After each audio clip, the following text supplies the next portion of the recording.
Good evening. Here are the latest headlines with in-depth coverage.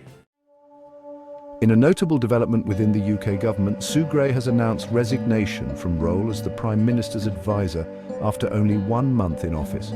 She will now serve as the Prime Minister's envoy for nations and regions. This position aims to strengthen connections between the UK government and regional administrations, particularly as discussions around devolution and regional governance gain momentum.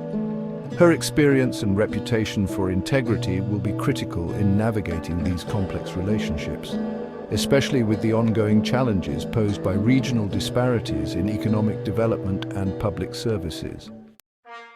In a significant move for the Catholic Church, Pope has appointed 21 new cardinals, furthering my agenda to diversify the leadership of the Church. This new cohort includes bishops from various regions, reflecting a commitment to include voices from Asia, Africa, and Latin America.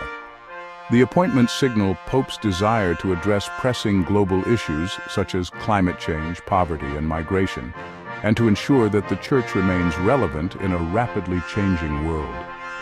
With these new cardinals, Pope continued to reshape the College of Cardinals, which plays a pivotal role in electing my successor, reinforcing a leadership that prioritizes social justice and outreach. In a recent town hall meeting, Arkansas Governor Sarah Huckabee Sanders criticized Kamala Harris, suggesting that her lack of biological children renders her disconnected from humility. In response, she expressed empathy for Sanders, saying, "I feel sorry for anyone who believes that a woman's worth is tied to motherhood." She emphasized that fulfillment comes in various forms, encouraging a broader dialogue on the roles women play in society. This exchange has sparked a national conversation about societal expectations of women, particularly in politics, where diverse experiences should be valued. Speaker of the House Mike Johnson addressed mounting allegations that the Biden administration diverted FEMA funds intended for disaster relief to immigration-related efforts. During a press conference, Johnson stated, "The pools of funds are indeed different, but I understand why Americans feel frustrated."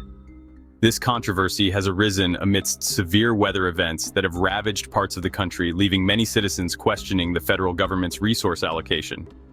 Johnson's comments come as congressional discussions about budgeting for disaster relief and immigration continue, highlighting the tension between urgent recovery needs and political priorities.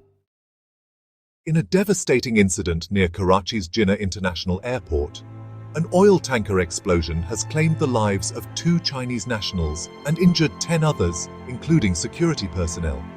The blast occurred near a busy intersection close to the airport, destroying 3 vehicles and 4 motorcycles.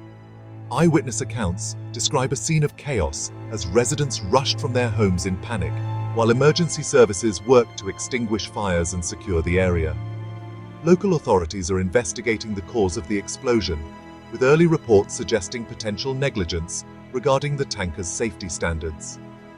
This incident has heightened security concerns in the region, particularly amid rising tensions between Pakistan and its neighbors. Israel-Hamas conflict update.